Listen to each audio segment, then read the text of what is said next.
Welcome to Farming Matters, the storytelling series where you get to hear directly from farmers and ranchers who are doing innovative things on their farms. Each one has had a SARE grant, and they're sharing about what they learned. So today we're going to hear from Dr. Rob Brooks, all about bees, which is his specialty. My name is Liz Brownlee. I'm a farmer and the host of this series. I'm joined today by Marie Flanagan, our producer and director. Welcome to Farming Matters, everyone. And we both work for SARE. SARE stands for Sustainable Agriculture Research and Education. And our whole mission is to advance sustainable innovations to the whole of American agriculture. Today, we're going to do that by hearing from Rob about your project. So, Rob, take it away. I just want to take a time to thank the United States Department of Agriculture, the Sustainable Agriculture Research and Education Program for funding my research, and the City of Lawrence, where I live, where I partner with a memorandum of understanding by having access to their city parks. There's 52 of them. The city of 100,000 people comprises 35 square miles, and I have a box now in the parks, one every square mile. So I'm covering the city completely and capturing swarms. I was inspired by the world's expert for honeybees, Dr. Charles Michener at the University of Kansas, where I got my PhD. And also I have to give a note of thanks to Dr. Thomas Steele at the University of Cornell, who has done the research on bees in the wild. And finally, to Dr. Leo Sharaskin, who lives in Missouri, not too far from me, who has pioneered natural beekeeping using these unique frames that are used a lot in Europe, but very little in the United States, but they're catching on.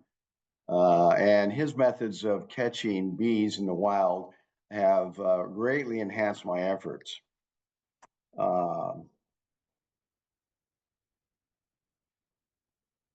So the thing that brought my attention, the main reason I got interested in the program was because, well, last winter, for example, the winter of 2024, we lost almost 70% of our beehives.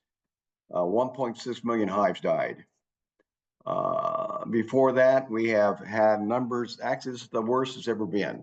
Numbers typically we're losing half of our hives every year. 1940, we had 6 million hives. Now we've got about 2.3 million, but we're down to a little over 1 million now. So several things are killing the bees.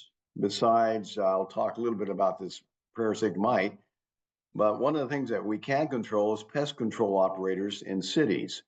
And so my idea was to rescue bees in the cities and relocate them to the countryside. I called pest control operators, I won't mention names, but most of them were not in the practice of killing hives in houses, but some were. And so what's homeowners going to do when bees are in houses? Either they're going to leave them there or kill them themselves with a can of Raid, or hire somebody to do something. It's very expensive to cut bees out of a house. I do a lot of that. Bees will go into any kind of cavity, and I got one in a birdhouse here, upper left, one in a barbecue, lower left. Here's the wall panel taken off of a house. So you can see this huge combs hanging down in the middle, top. There's some combs hanging on the upper right from a ledge, and here are some in an attic on the lower right. I have seen them in all kinds of different situations, but typically where they are most commonly located is in houses in the city, because there's only so many tree holes, and they're usually already filled with birds or squirrels or bees.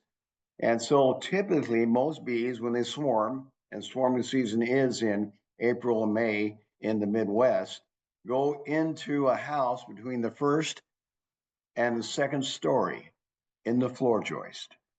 And I'd say 95% of the bees I take out of houses, this is where they're found. I have a little video here I want to show you of a deal last year. And let me get it going here. Bees in a house.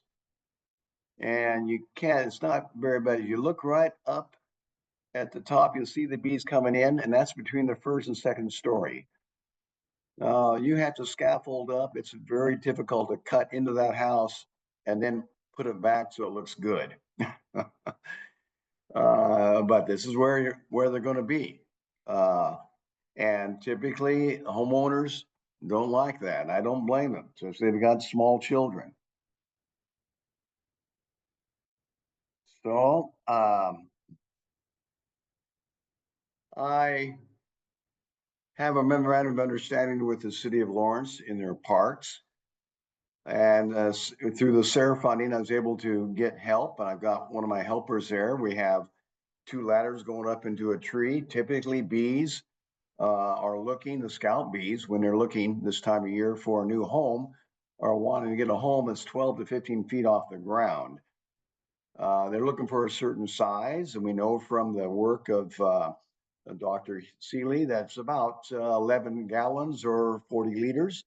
They're looking for a little small hole that's no more than about 2 square inches in diameter, so they can easily defend it against other bees. And so we're take all these factors in consider. You can see at the bottom of the tree, there's about a 30-pound swarm box with 6 frames in it that are very deep. They're about 18 inches deep. And I have a winch on my truck. You can't see the truck, but it's going to winch that heavy thing up into the tree, and then we're positioning it, as you can see on the right. And we take it down with straps.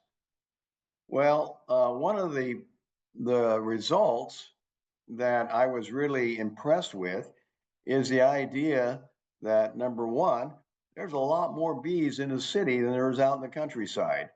Thomas Seeley, through his work in upper state New York, found that there was a bee tree about every 1.5 to about a half a mile in the forest.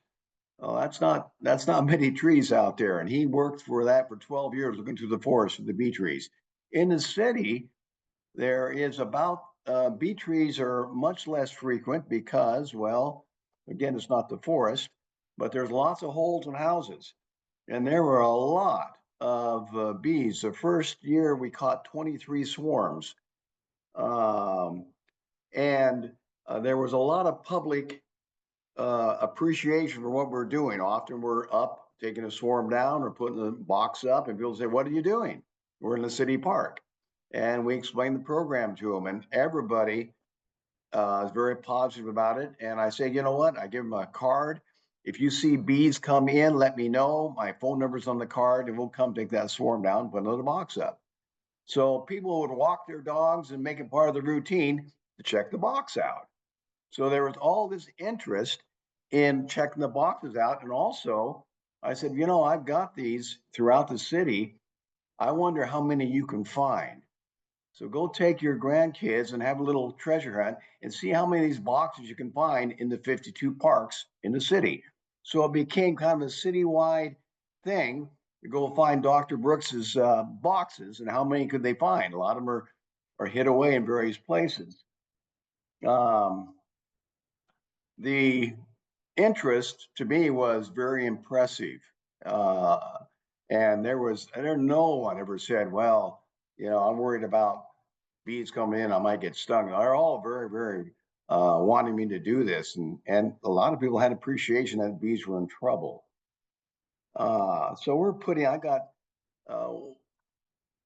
here's a swarm that came in the park we call the Victor Park. I have never actually seen a swarm come into one of my boxes. It takes only about 15 minutes. But this was by a city maintenance person sent me this picture, which I greatly appreciated. It's the only picture I have of one of my boxes actually receiving a swarm.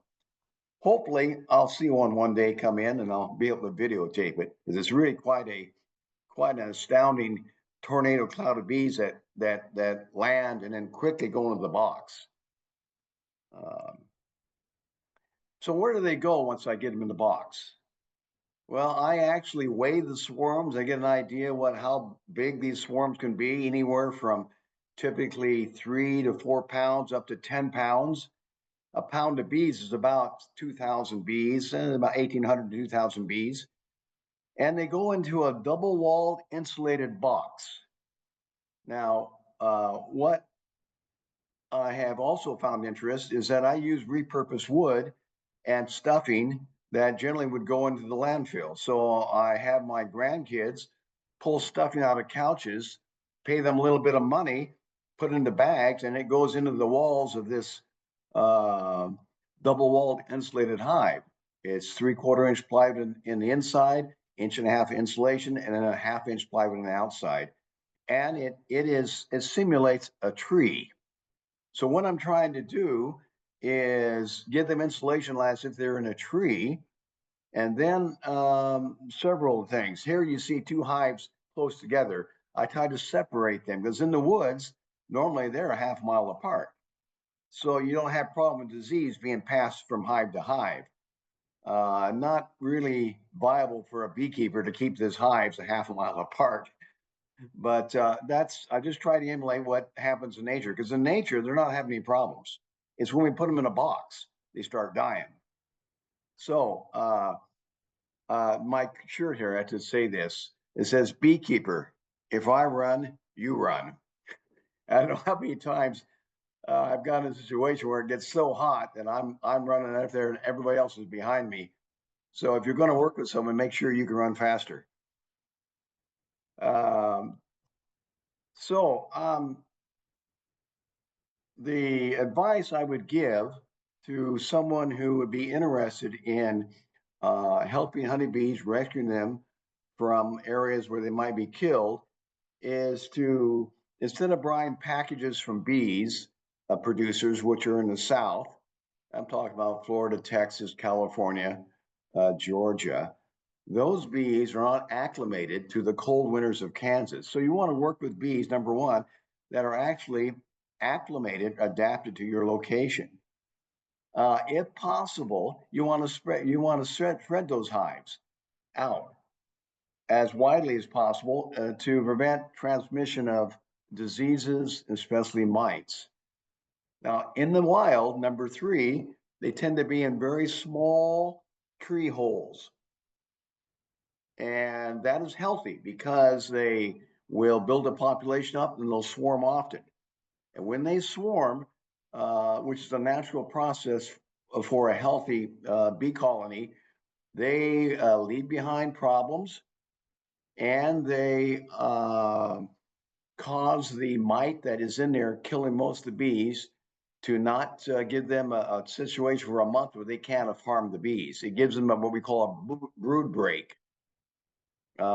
Number four is something that I actually learned about roughing the inside of the hives. They completely line the rough areas of the tree and the rough areas inside a box, a colony box, with propolis.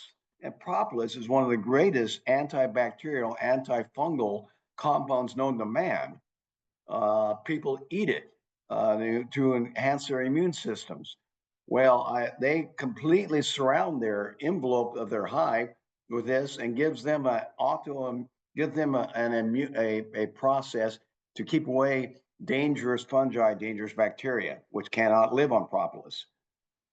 You want to insulate them, and I just talked about the double-walled insulation. And you can get insulation, you can buy it, but man, styrofoam is not recyclable. So I get styrofoam from the city, and people give me styrofoam when I advertise on Facebook, and I just use styrofoam because it's a complete loss. There's no way to recycle it. So people like giving me their styrofoam to use in beehives. Get the beehives off the ground, number six, because of skunks and other things that might want to eat the bees as they try to tease them out. And then number seven is keep your drone brood. Some people kill the drone brood. Drones are the male bees. People think drones do nothing but mate with the queen. Well, there's actually several other functions to the males. And people don't want the bees producing bees that aren't catching honey, collecting honey. But you need a lot of males around to mate with the queen. So I would not destroy the drones. They have their purpose. Now here's a mite.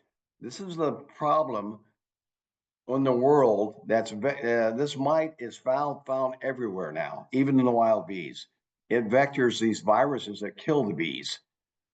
And there is a lot of research funded by the USDA to find mite-resistant bees. And that's what I'm doing, is I'm catching as many bees as I can and finding which bees can survive this mite. And I hope to put in another proposal to SARE on this research about mine sustainability for the Midwest. They're doing work in Minnesota under Marla Spivak, and she's a friend of mine, finding bee colonies that are hygienic. And I would like to continue that type of work down here in the Midwest. You want to minimize the disruption of your hives as much as possible. Got 8 and 9 and 10, because where you locate and relocate my hives, I put them out into areas that are usually government property, where they're not spraying, where they don't have GMO problems with the pollen they might bring in.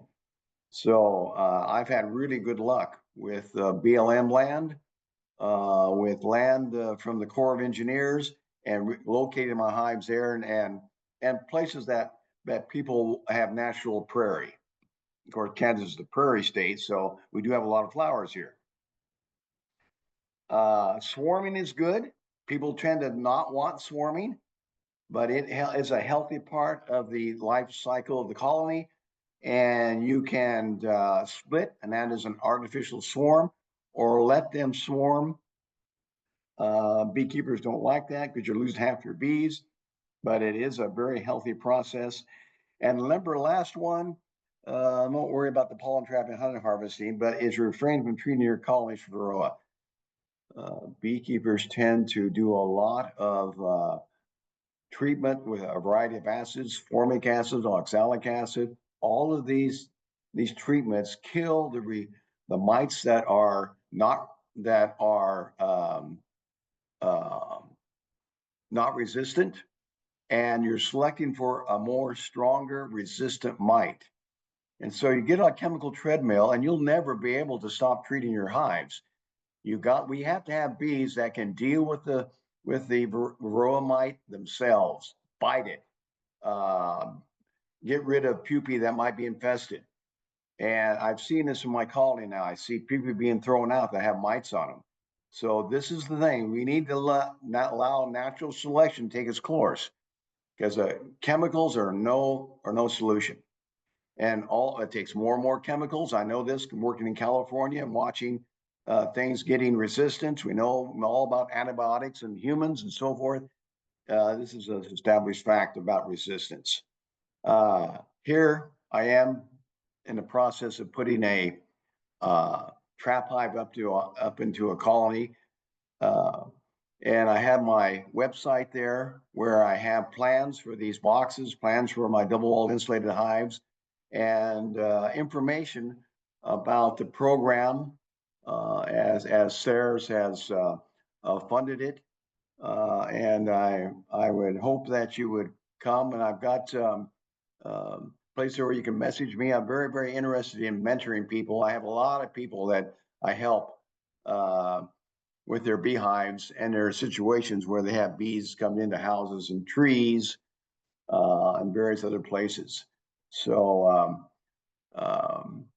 been working with bees since I'm 8 years old. So I got 60 some years of experience. I'm really happy to reach out to anybody that's interested in this project. Oh, that was so neat to hear about, Rob. Thank you. I have a couple of questions for you. Marie, do you have questions that you're just burning to ask? Thank you so much for sharing all that information. That was fantastic.